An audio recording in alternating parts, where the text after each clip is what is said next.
बिस्मिल्लाहिर्रहमानिर्रहीम। अस्सलाम वालेकुम नाज़रीन, मैं हूँ वकास अज़ीम और आप देख रहे हैं मेरा यूट्यूब चैनल वकास अज़ीम रिपोर्टर के नाम से। आप इसे यूट्यूब पर सर्च कर सकते हैं। सब्सक्राइब करें, लाइक करें और शेयर करें।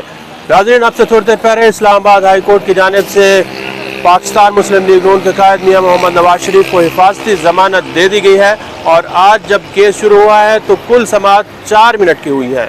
4 मिनट की ये समाअत हुई है जिसमें 4 साल तक पाकिस्तान से बाहर रहने वाले मियाँ मोहम्मद नवाज शरीफ को हिफाजती ज़मानत दे दी गई है। अदालत ने यह फैसला दिया है कि अगर मियाँ मोहम्मद नवाज शरीफ पाकिस्तान आ रहे हैं तो उनको किसी किस्म की कोई रुकावट न डाली जाए, उनको गिरफ्तार न किया जाए, किसी किस्म की कोई फ़िलहाल पूछगछ न की जाए।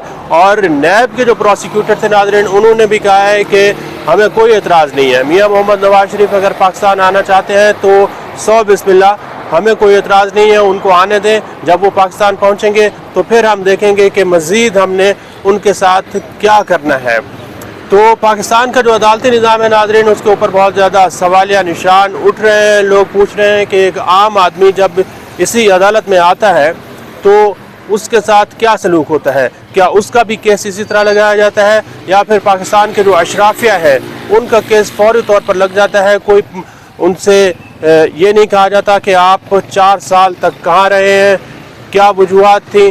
जो 24 सफ़ात की दरख्वास्त मियाँ मोहम्मद नवाज शरीफ ने इस्लामाबाद हाई कोर्ट में दायर की है, उसमें उन्होंने ये कहा है कि पाकिस्तान में जब वो गए थे तो कोरोना की वबा फैली हुई थी। कोरोना की वबा के दौरान उनका पाकिस्तान में आना मुश्किल था, यहाँ पर उनकी सेहत को ख़तरात लाहक थे।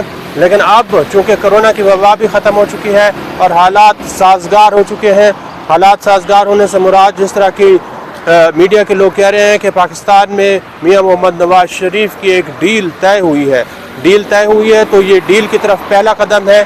अब रास्ते साफ़ होते जाएंगे, जो रुकावटें हैं वो हटती जाएंगी और इसके साथ साथ नाजरीन जो उनका वज़ीर आज़म हाउस तक का सफ़र है वो साफ़ होता जाएगा।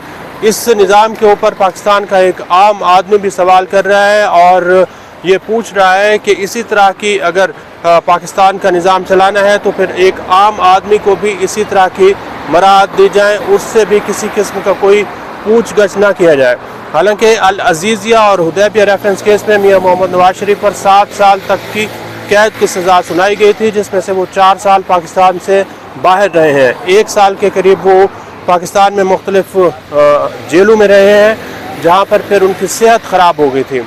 जो दरख्वास्त नाजरीन मियाँ मोहम्मद नवाज शरीफ ने इस्लामाबाद हाई कोर्ट में दी है उसके मुताबिक वो कह रहे हैं कि पाकिस्तान की मईशत बहुत ज़्यादा ख़राब है।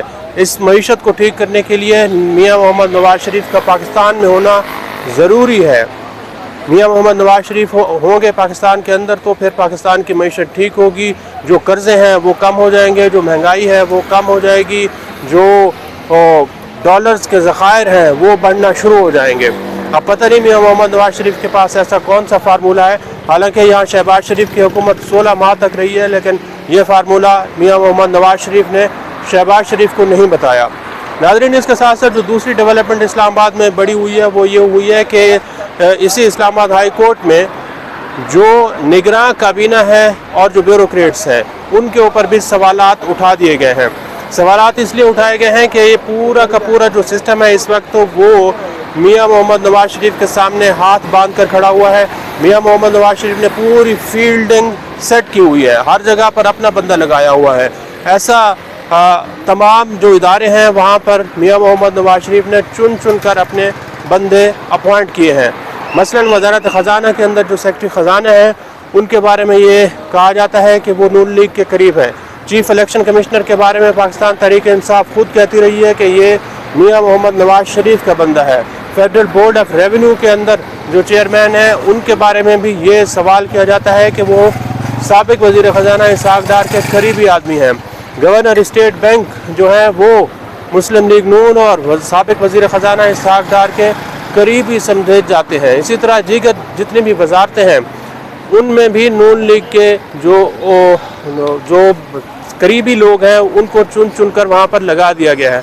तो अब ऐसा निज़ाम है जहाँ पर नून लीग की गिरफ्त जो है वो मजबूत होती हुई दिखाई दे रही है और ये आज से नहीं है, काफ़ी अरसे से नून लीग की यही कोशिश होती है कि पूरी पहले फील्डिंग सेट कर दी जाएगा, हर जगह अपना बंदा अपॉइंट किया जाए और अगर इसी तरह के इलेक्शन के अंदर भी इसी तरह का माहौल रहता है तो फिर इलेक्शन के साफ शफाफ होने पर भी सवाल निशान ही उठेंगे, क्योंकि ये प्री पोल एक किस्म की धांधली तस्वुर की जाती है कि आप पूरे सिस्टम को अपने साथ मिला लें इलेक्शन से पहले और फिर इलेक्शन के अंदर जब उतरें तो उस वक्त भी जो निज़ाम है वो आपको सपोर्ट कर रहा हो और इलेक्शन के बाद भी, पोलिंग डे के बाद भी पूरा निज़ाम आपको सपोर्ट कर रहा हो, तो ये साफ शफाफ इलेक्शन तस्वुर नहीं किए जाएंगे।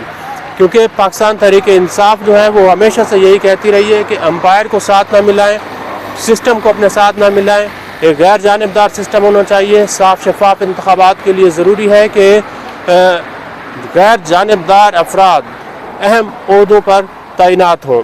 ये बयानिया पाकिस्तान तहरीक इंसाफ के चेयरमैन इमरान खान आवाम के सामने रखते रहे हैं, लेकिन उनका ये जो बयानिया है अब वो कामयाब होता हुआ दिखाई दे रहा है, क्योंकि अब चीज़ें खुलकर सामने आ रही हैं। जिस तरह के मियां मोहम्मद नवाज शरीफ को प्रोटोकॉल दिए जा रहे हैं, उनके लिए रेड कारपेट बिछाया जा रहा है और उनको वेलकम वेलकम मियां मोहम्मद नवाज शरीफ के नारे उनके लिए यहाँ पर लग रहे हैं और उनका रास्ता वज़ीर आज़म हाउस की तरफ जाता हुआ दिखाई दे रहा है।